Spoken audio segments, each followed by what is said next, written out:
सोचकर शीतला माता धरती पर राजस्थान की डुंगरी गांव में आई और देखा कि इस गांव में उनका मंदिर नहीं है और ना ही उनकी पूजा होती है। माता शीतला गांव की गलियों में घूम रही थी। तभी एक मकान के ऊपर से किसी ने चावल का उबला पानी नीचे फेंक दिया। उबलता पानी शीतला माता के ऊपर गिरा, जिससे कि माता के शरीर में फफोले पड़ गए। शीतला माता के पूरे शरीर में जलन होने लगी। वो गांव में इधर उधर भाग भाग के चिल्लाने लगी, अरे मैं जल गई, मेरा शरीर तप रहा है, कोई मेरी मदद करो। लेकिन उस गांव में किसी ने माता की मदद नहीं की। वहीं अपने घर के बाहर एक कुम्हारन महिला बैठी थी। उस कुम्हारन ने देखा कि वो बूढ़ी माई पहले से ही बहुत जल गई है। उसके पूरे शरीर में तपन है, पूरे शरीर में फफोले पड़ गए हैं। वो तपन को सहन नहीं कर पा रही है। तब उस कुम्हारन ने कहा कि माँ तू यहाँ आकर बैठ जा, मैं तेरे शरीर के ऊपर ठंडा पानी डालती हूँ। कुम्हारन ने उस बूढ़ी माई पर खूब सारा ठंडा पानी डाला और बोली, हे माँ, मेरे घर में रात की बनी हुई रबड़ी रखी है, थोड़ा दही भी है, तू दही राबड़ी खा ले। जब बूढ़ी माई ने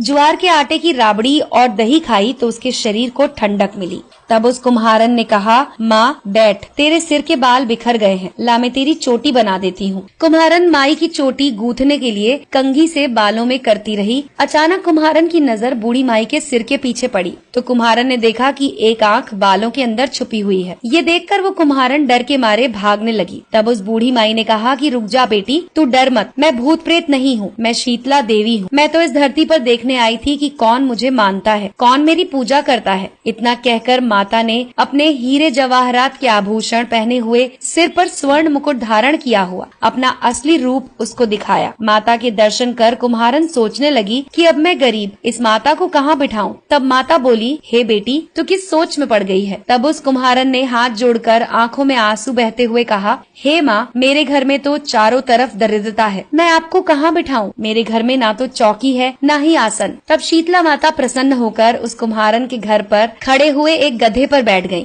और हाथ में झाड़ू, दूसरे हाथ में डलिया लेकर उस कुम्हारन के घर की दरिद्रता को झाड़कर उस डलिया में भरकर फेंक दिया। उस कुम्हारन से कहा कि बेटी, मैं तेरी सच्ची भक्ति से प्रसन्न हूँ, अब तुझे जो भी चाहिए मुझसे वरदान मांग ले। कुम्हारन ने हाथ जोड़कर कहा कि माता, आप इसी गाँव में स्थापित होकर यहीं रहो और जिस प्रकार आपने मेरे घर की दरिद्रता दूर की है, वैसे ही जो भी होली के बाद सप्तमी को भक्ति भाव से पूजा कर आपको ठंडा जल, दही और बासी ठंडा भोजन कराए, उसके घर की दरिद्रता को साफ करना और उसकी पूजा को जरूर स्वीकार करना। नारी जाति का अखंड सुहाग रखना, उसकी गोद हमेशा भरी रखना। साथ ही जो पुरुष शीतला सप्तमी को नाई के यहाँ बाल ना कटवाए, धोबी को कपड़े ना धुलाए और पुरुष भी आप पर ठंडा जल चढ़ाए, नारियल का फूल चढ़ाए, तो आप उसके धंधे और व्यापार में कभी दरिद्रता न आने देना। तब माता ने तथास्तु कहा और उस कुम्हारन को वरदान दिया और ये कहा कि मेरी पूजा का मुख्य अधिकार इस धरती पर सिर्फ कुम्हार जाति का होगा। उसी दिन से डुंगरी गाँव में शीतला माता स्थापित हो गयी और उस गांव का नाम हो गया शील की डुंगरी। शील की डुंगरी में शीतला माता का मुख्य मंदिर है। शीतला सप्तमी पर वहां बहुत बड़ा मेला लगता है। इस कथा को सुनने के बाद घर की दरिद्रता का नाश होने के लिए शीतला माता से सभी लोग मनोकामना करें और शीतला माता से मनोकामना में मांगे कि आपकी दरिद्रता